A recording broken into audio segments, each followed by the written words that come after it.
Hello and welcome to LiveSquawk's Market Talk, our weekly review. This Friday, the 12th of December, 2025.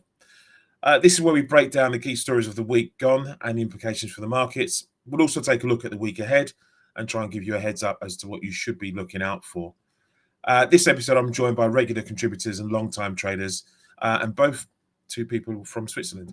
Beat Nussbaumer, founder and CEO of Macro Beat. He's an FX macro trader, researcher, and FX tutor, and market professional for nearly 40 years. And we're joined by Gunter Grimm, strategist and trader, 25 plus years in FX, fixed income, macro, and quant, and owner of GGMA, a platform for traders. Before we introduce the two guests, the content provided on this channel is for informational and educational purposes only. We're not licensed financial advisors, and none of the information shared should be considered as financial, investment, or trading advice. Please conduct your own research, consider your financial objectives, and consult a qualified financial professional before making any investment decisions. Investing and trading in financial markets carries risks, and past performance is not indicative of future results. We're not responsible for any losses or gains that may result from following the content on this channel.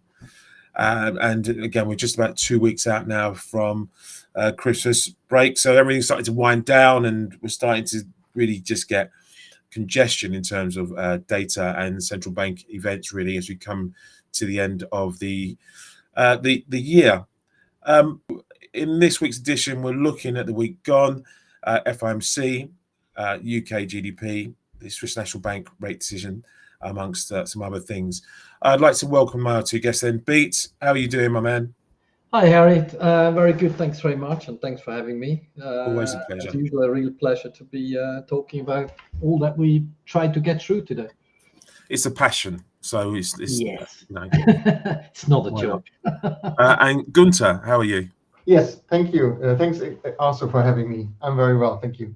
This is an episode first. I've got two fellow countrymen on the same podcast, so it's first for me. Both proud Swiss, both live in. Well, actually, no. Beat, you live over here, and Gunter, you're still in Switzerland, but you're familiar with the UK and London, right? So let's get into it then. The week that was, and obviously it's headlined by the FOMC, and my question is the Fed now finished cutting? We'll start with you. Yeah, to be honest, I think to me it got very sort of clear whether, from all the Fed speak in the run up, from all the other noises that we had out there, that probably Powell had to convince the rest of the board that we sort of cut in December. It was price, we knew it's going to come.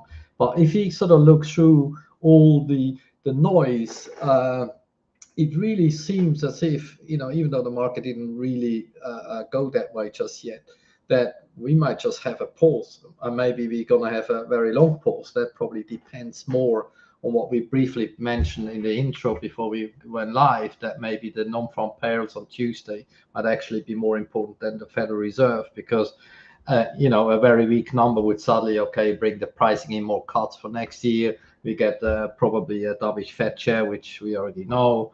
Whether that really, I think that's the only part why we sort of remain dovish on the night and a little bit more dollar weakness on Thursday. But since sort of late yesterday, I think the sentiment out there started to change.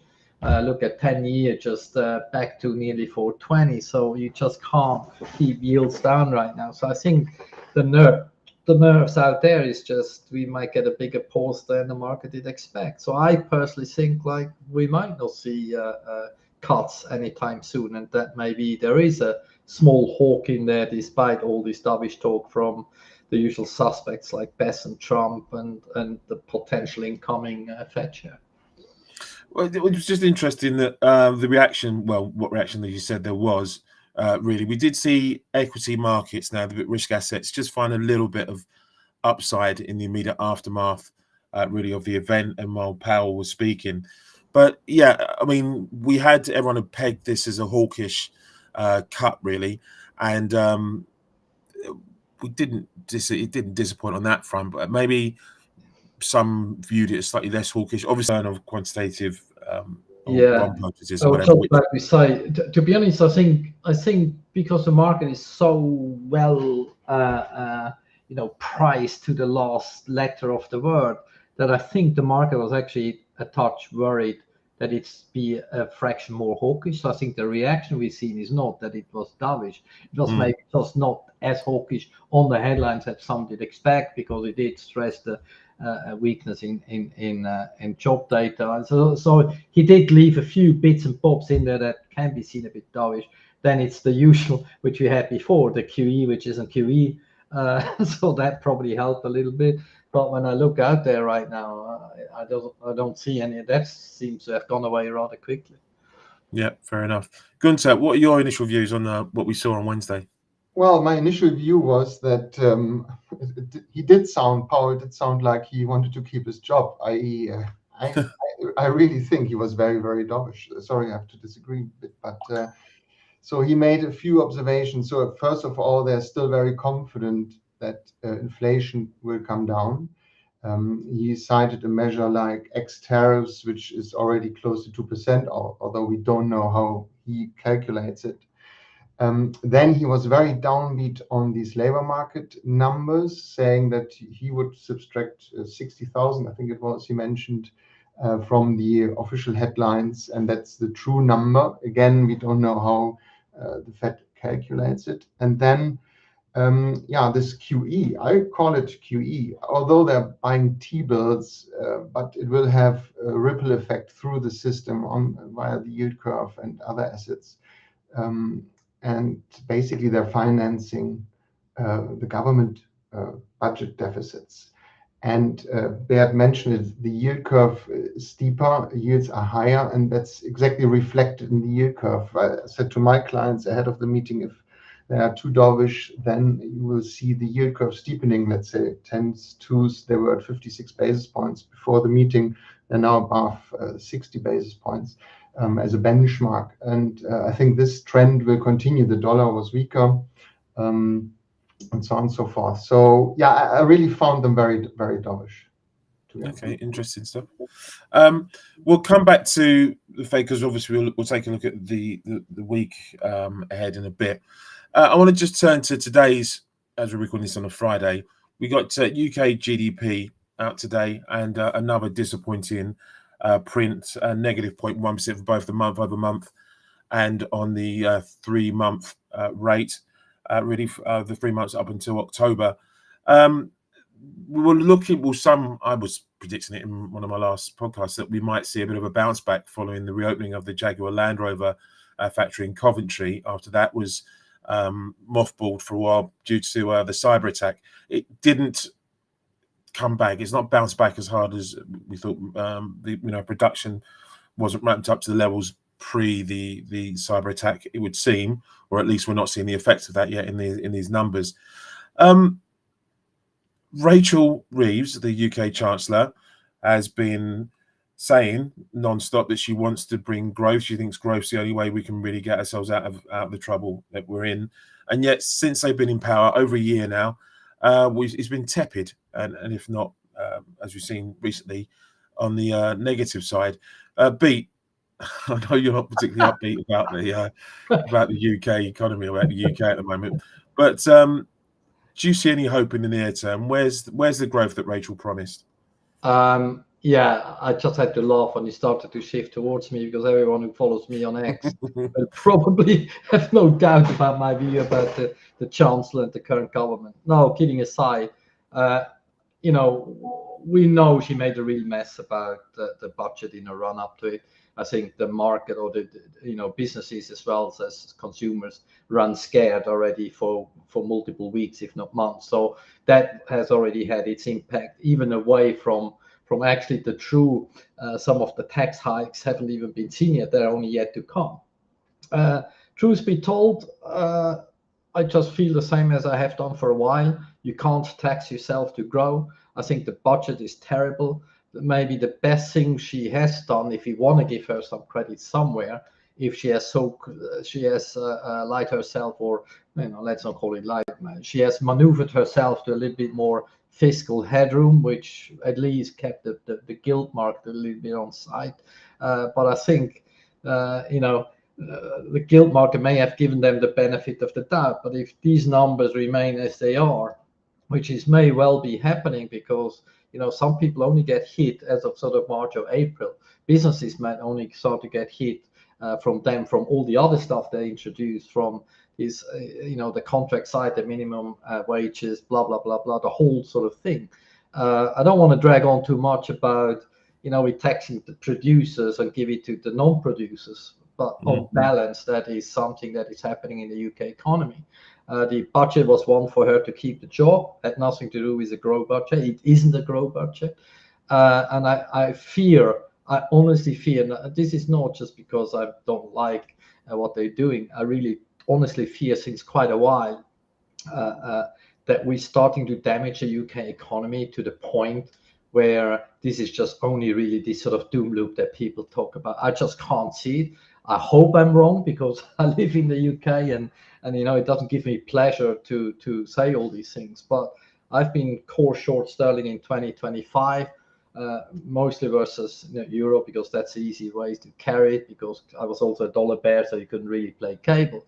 And to be honest, I see no reason whatsoever not to be short sterling going into 2026, because truth be told, there's just, in my opinion, the lights at the end of the tunnel is just a freight train. That's still what I honestly believe.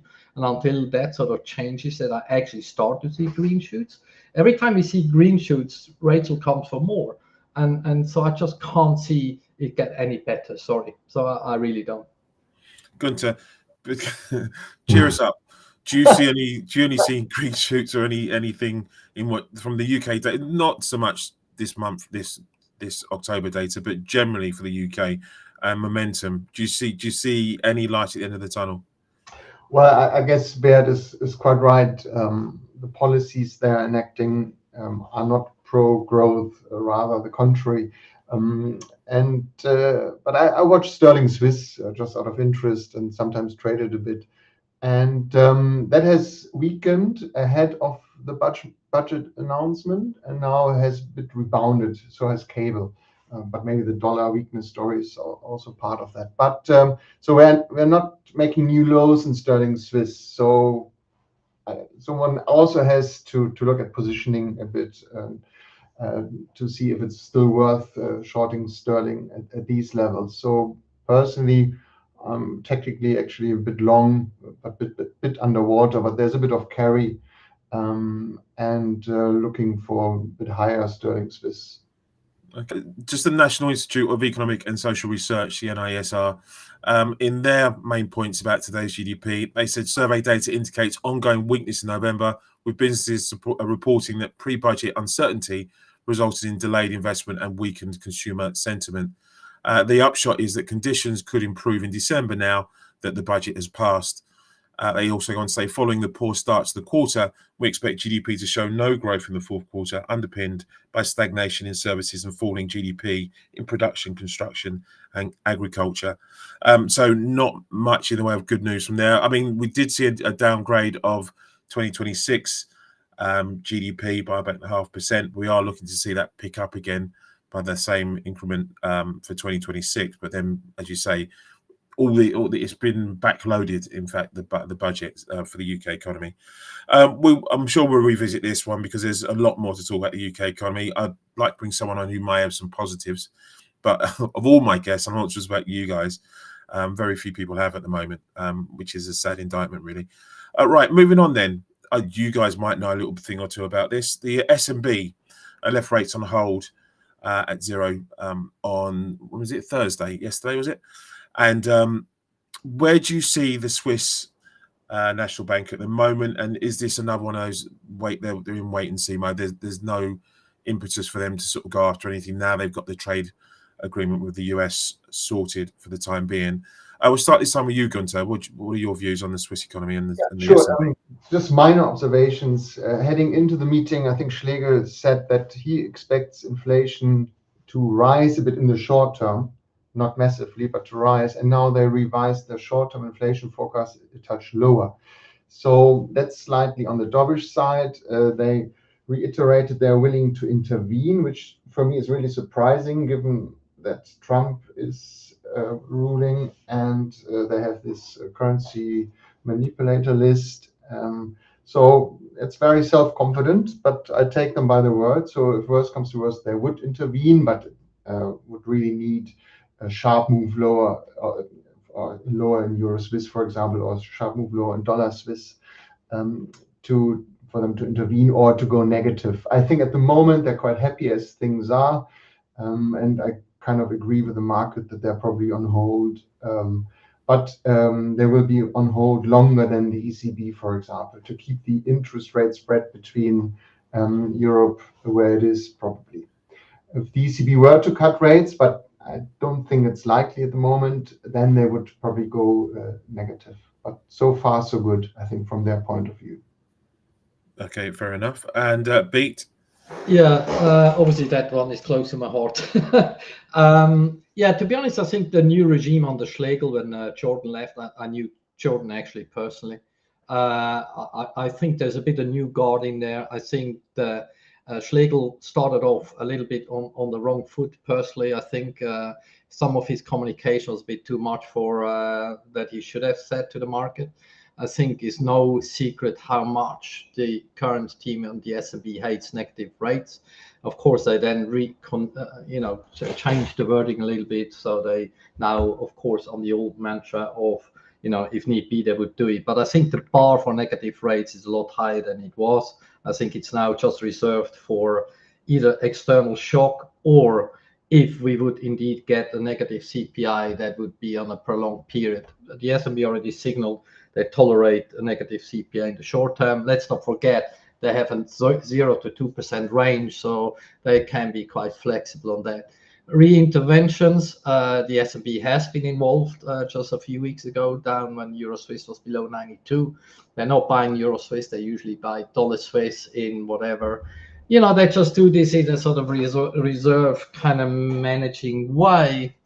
And I think because they obviously, some of the dollars they buy find its way into the US equity market or the US bond market, I think the Swiss have managed to sort of explain to the US that they're not ramping, they're not weakening the Swiss. It's more like a liquidity management operation. So I think this red line in the sand, 91.5, 92 in Euro Swiss, has held very well and has held again a few weeks ago. So I think that story is going on, but it's a very passive management. And I agree, it's going to the last thing they want to be is too obvious when it comes to the US. But I think this is kind of like has been going on for actually quite a while, that they've been in a sort of passive kind of way. So personally, I think we've seen this Swiss weakening in the last few weeks. Günther mentioned sterling Swiss, we had Aussie Swiss, we had Euro Swiss. So for me, given the time of year, it's actually been more of a profit-taking wave of long Swiss positions this year. And I think I just want to quickly break into another kind of correlation, which has been seen a little bit this year. This whole fiscal worry abroad, this sell America, that sell this, sell that, the pressure in the bond market out there, the debt situation, the fiscal talks. The Swiss franc at some point has been seen almost like another gold trade. And I think a theme we may revisit at some point. I'm picking up noises for, people want to buy Swedish krona for next year. So suddenly we start to get the focus on currencies that run actually quite low debt or low debt to GDP ratios, which is maybe a newer story in town, maybe a bit earlier right now. But, Euro Swiss came off as fast as it went up once his profit-taking wave was over. And I'm a traditional kind of, I feel the Swiss franc is so overvalued that it's nearly stupid. But the reality is the gravity is still for Euro Swiss to go lower. It seems the current account surplus is just, if nobody trades the Swiss, Euro Swiss has a natural drag down. And I think with everything which we may cover later on the geopolitical side, some of the other problems out there, I just can't see the Swiss franc really weakening anytime soon. And I think the S&P can do whatever they want, as they have done. It won't make a difference. Okay, fair enough. Maybe one more observation. I agree with Beat and the current account, but regarding that, I'm watching the trade balance, the surplus we have still here, 4 billion or so per month, very closely, and to see if the tariffs will have any impact. Also, the chemical industry promised Trump a lot of investments in the US, so let's see how that then affects here the job growth in Switzerland even, or maybe they have to cut jobs. And on that note, I think the labor market here in even here in Switzerland is softening, especially in the banking sector, as we know, and also anecdotally in other sectors. So I think the unemployment rate will slowly but steadily also rise here. Good points well made, guys. Thank you. We mentioned Europe. Trump's dumping of Europe this week. It has ruffled a few feathers, really, on a number of fronts, really. Just briefly on this one, Beat, what do you factor in, again, Trump's words when he talks about Europe and Europe standing on the global stage, and anything like that at all? Does any of that, and this goes into the question about Ukraine as well, factoring into trading strategies, and the two are intertwined. How much are you paying attention to the geopolitical situation at the moment with Europe specifically? Yeah, to be honest, there's two things. Let me say first something on this Ukraine situation. I mean, factoring as a trading strategy, we haven't really traded the Ukraine war in recent times. We may have the odd brief intraday risk rally or sell-off on some of the promises of peace or non-peace, but broadly, I don't think we really traded it. But I think what is worrying, and I find it extraordinary, again, just before watching the UK news, when they talk about preparing for war, and the NATO rooted yesterday about, we have to get probably ready as our grandparents see. It's extraordinary, I feel, what gets talked about real war, and we just digest it as if we have some new breakfast cereals. So that is the worrying part I have a little bit, where I'm not quite sure where we are right now. It seems nobody's bothered, but it's something maybe we should be bothered, because I think the way Trump is throwing Europe under the bus, and I think I have sort of two views on that. Europe didn't do what they should have done for probably years, so a little bit of waking Europe up is maybe not a wrong thing. On the other hand, I think it's extraordinary what Trump is doing in regard to the story from yesterday about trying to create four nations in Europe that would sort of break with Europe, even though he's a bit not so educated, good old Trump, when he talked about Italy and Austria. I think we learned it in the Greek crisis that people that are in the euro is not so easy to leave. Maybe something else for Poland, completely something else for Hungary, which we know the Hungarian problem.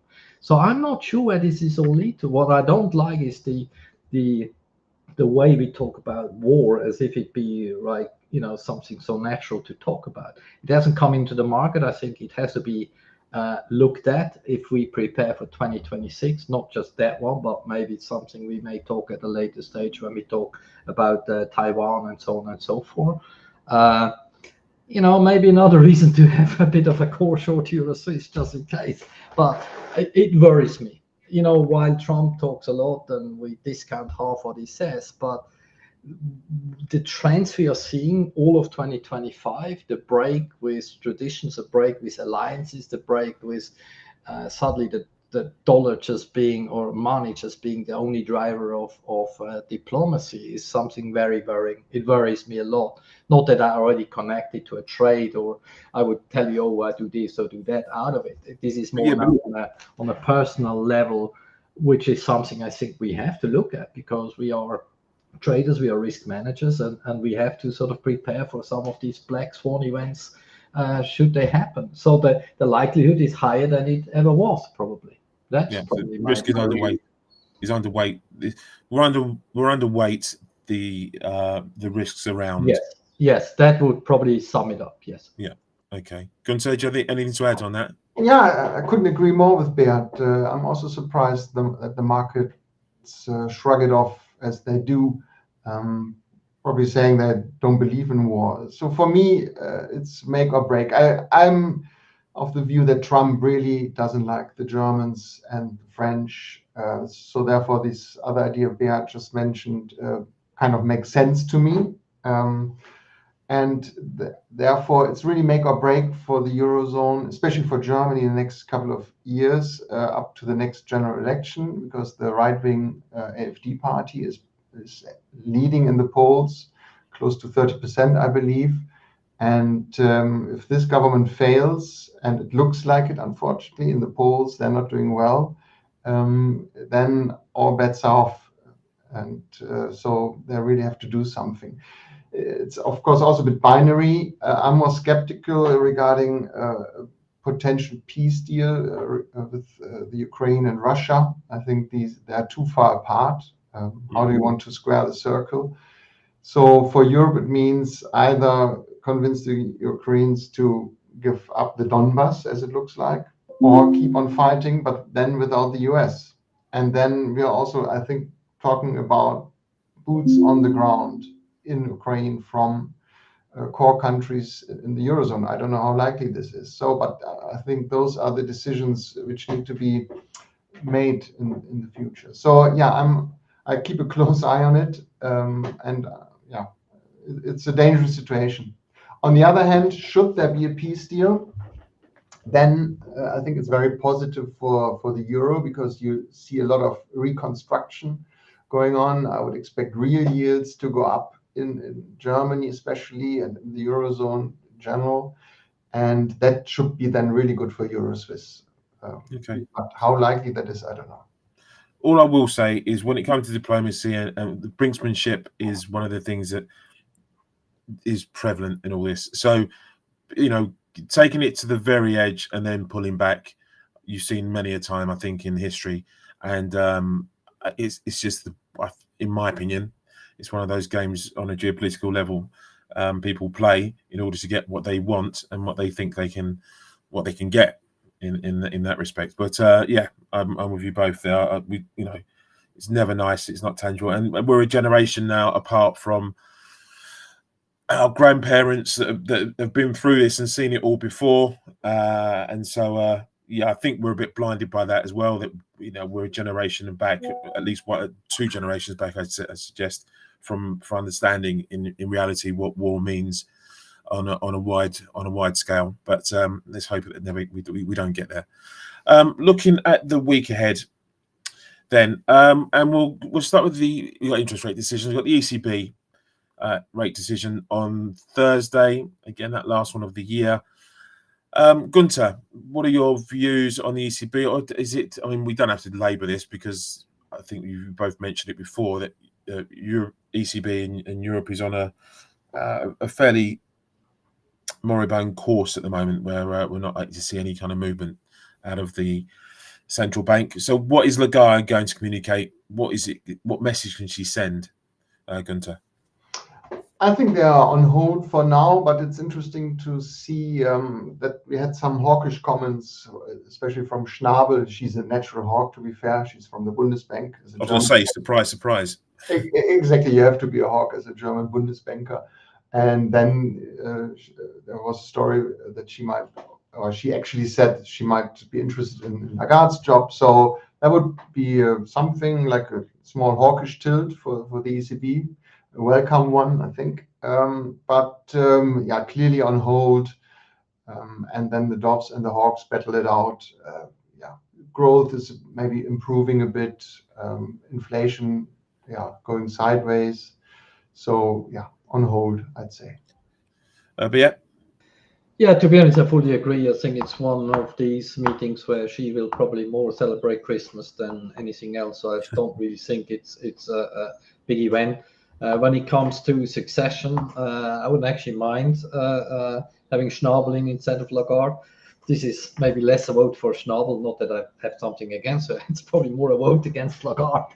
But to be honest, we had an Italian head with Draghi when we needed it, and probably he was a big factor that Europe is still the way it is.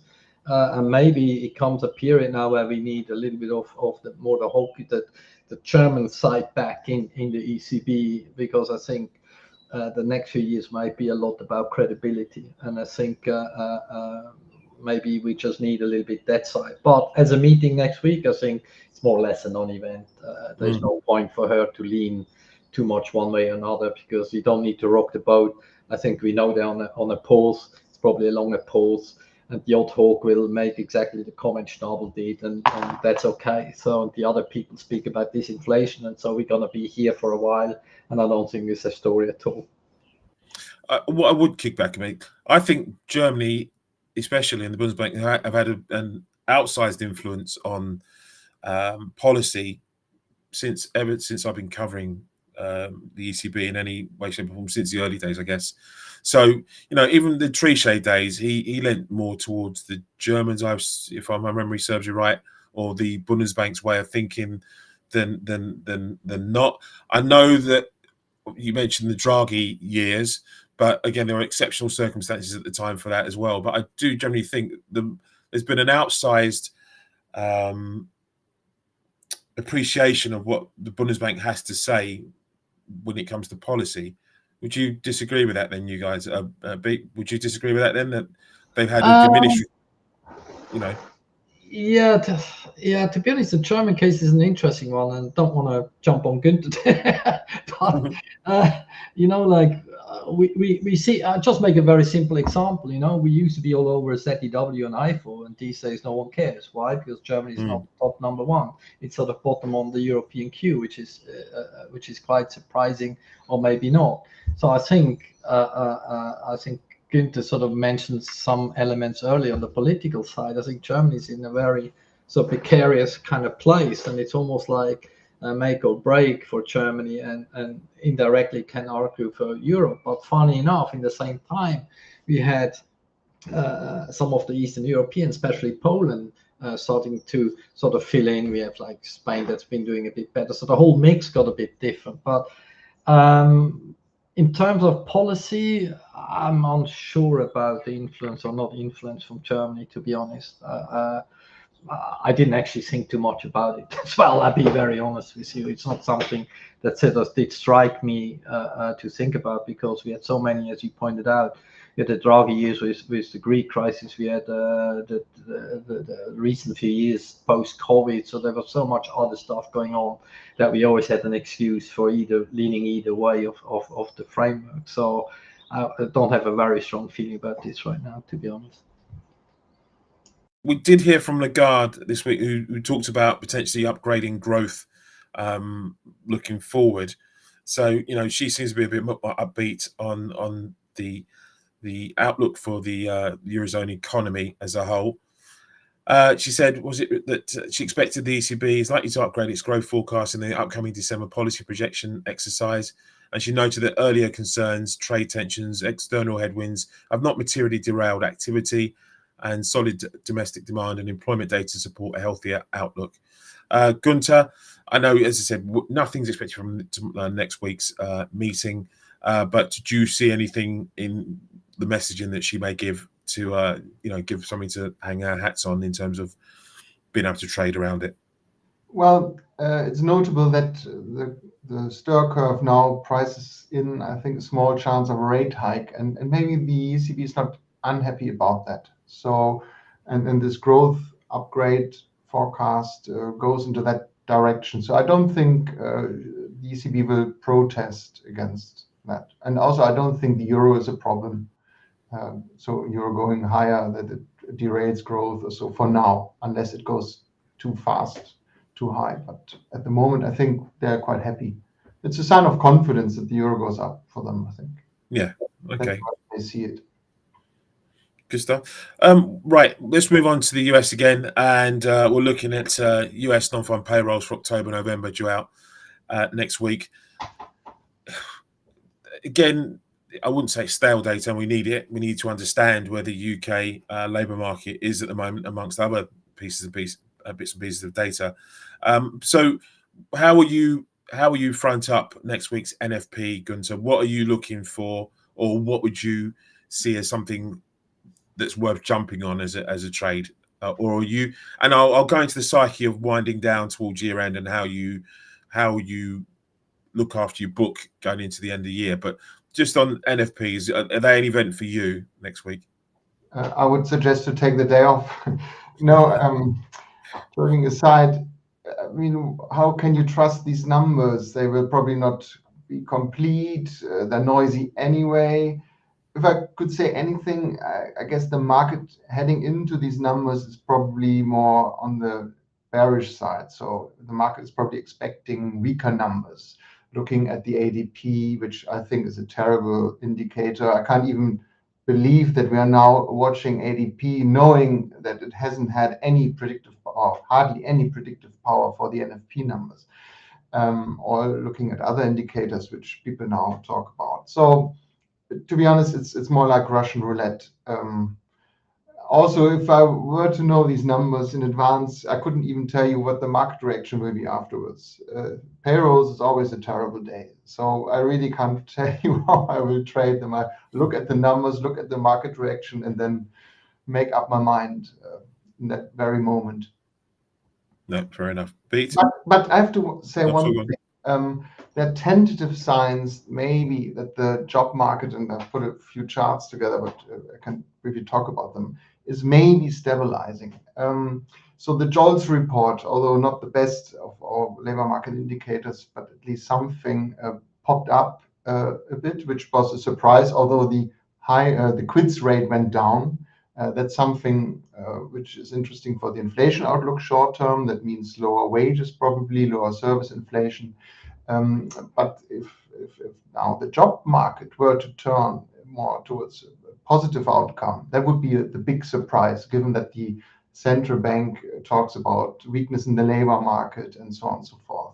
So I'm trying to play a bit devil's advocate there. So I would look out for signs that maybe the labor market is stabilizing or even accelerating. I mean, people talk about a growth rebound in Q1 next year, given the tax, the beautiful bill, and probably lagged interest rate cuts also play a role.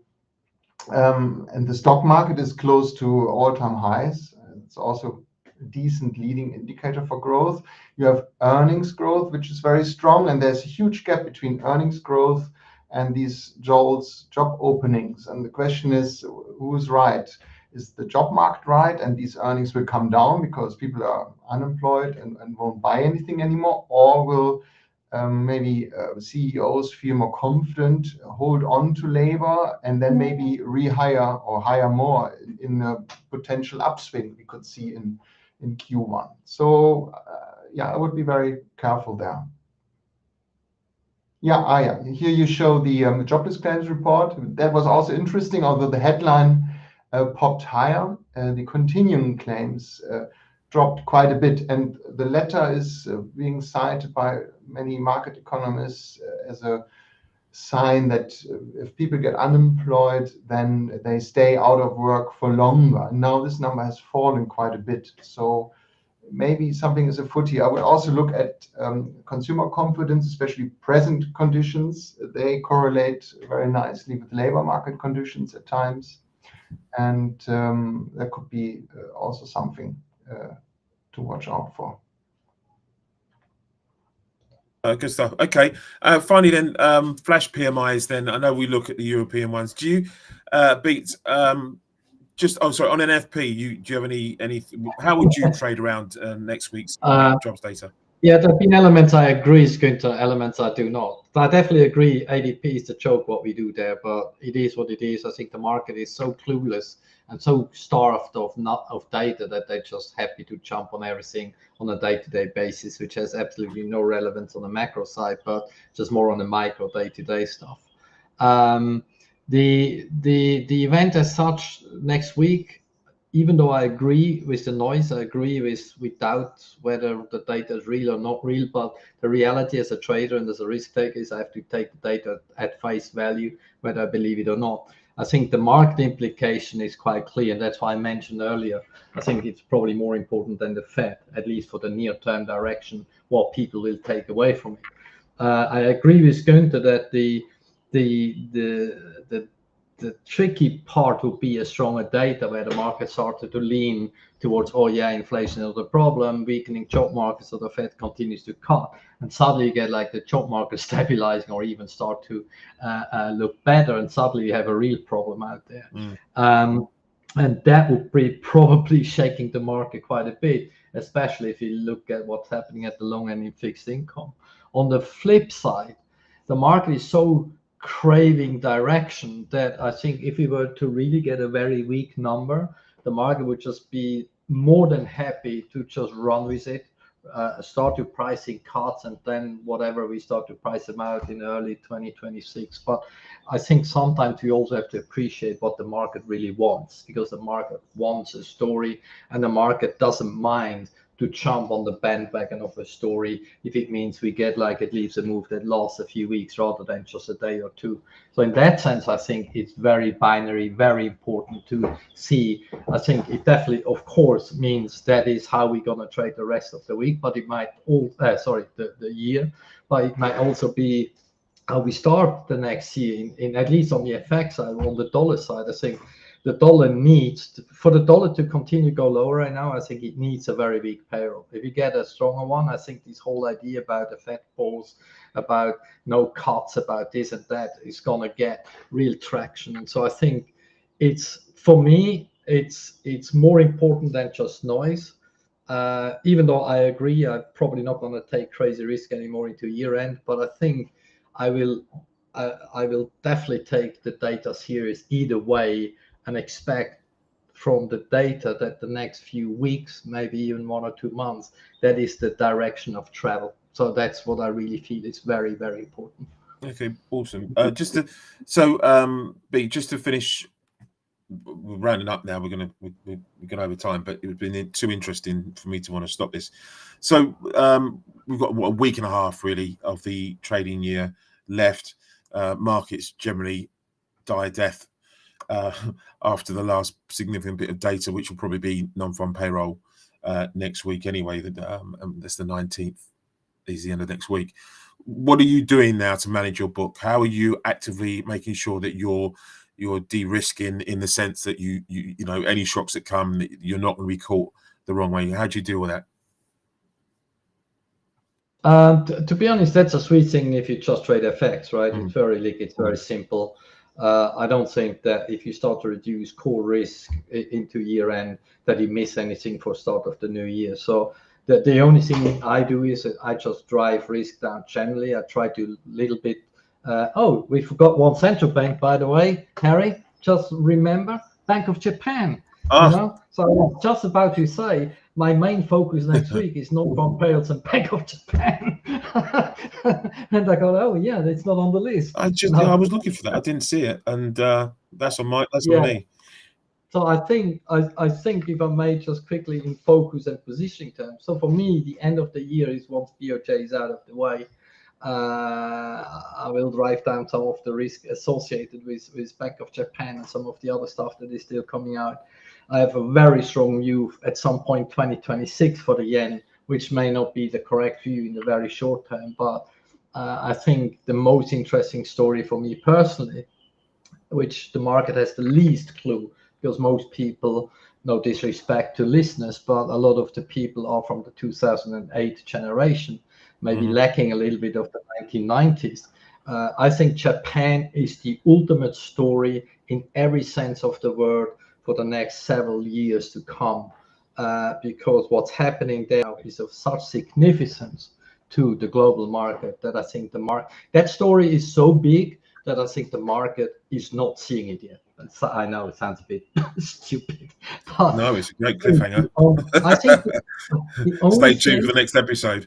Yeah, no, the only thing, even though I'm a totally non-crypto guy, which I have been talking to people in the last few weeks, I think the only guys that start to understand what actually high long yields in Japan mean to the world is actually the whales in Bitcoin. We have seen a few of the whales that have been long Bitcoin for 10 years cashing in, right? So that to me is a very big sign that some people in that casino start to realize that actually something is happening that is shifting, that hasn't happened for multi-decades, and that is the cheap money is going away.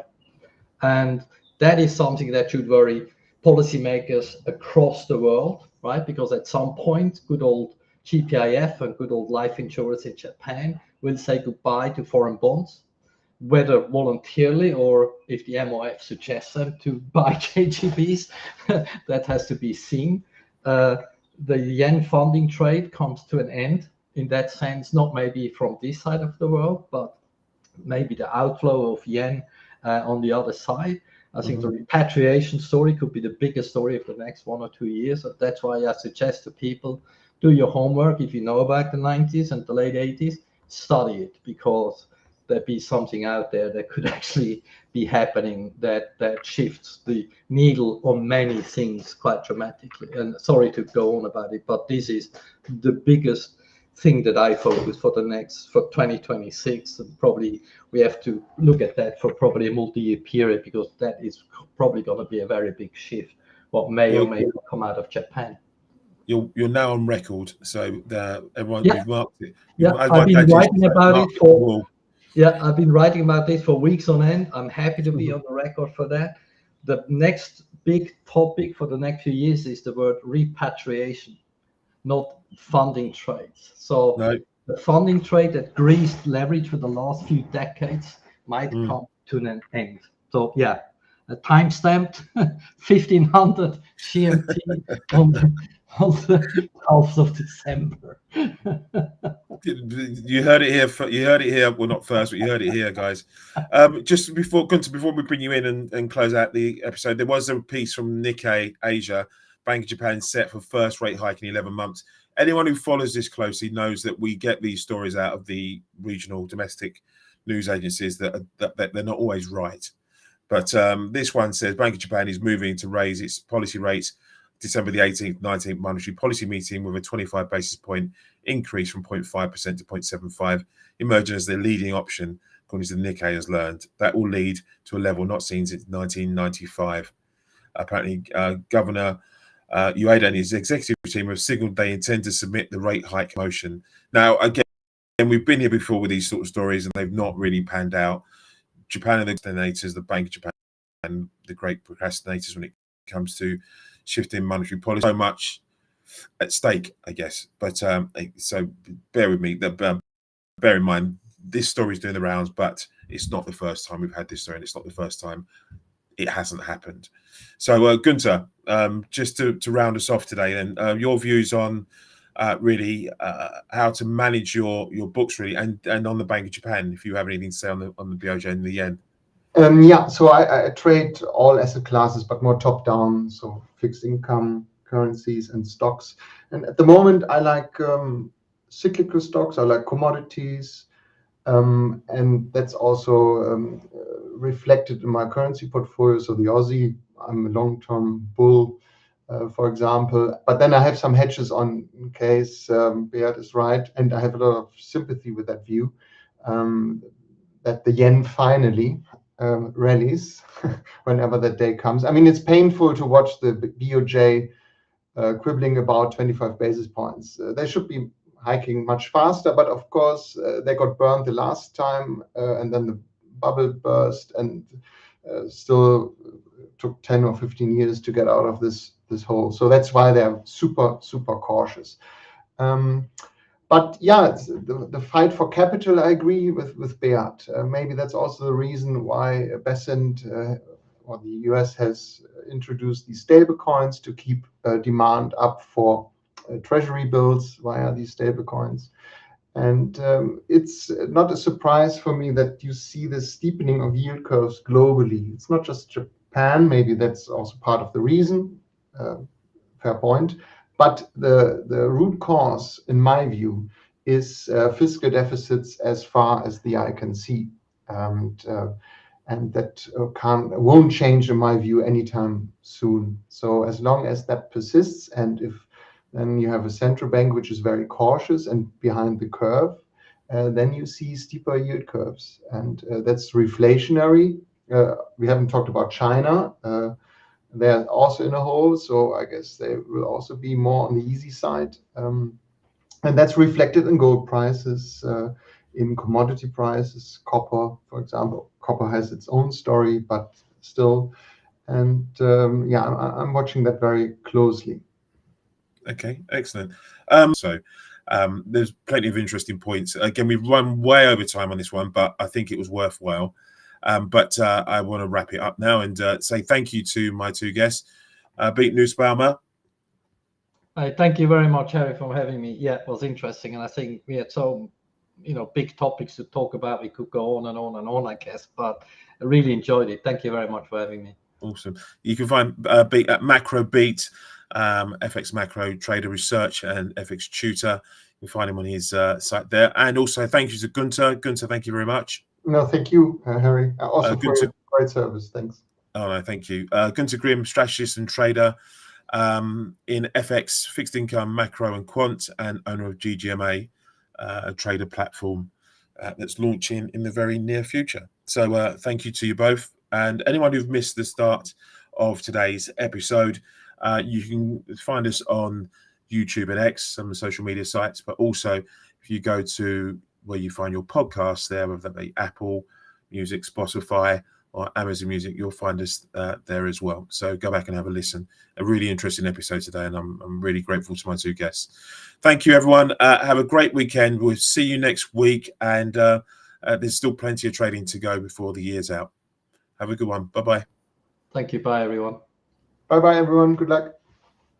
And Merry Christmas. Forgot, Merry Christmas. Merry Christmas. Yeah.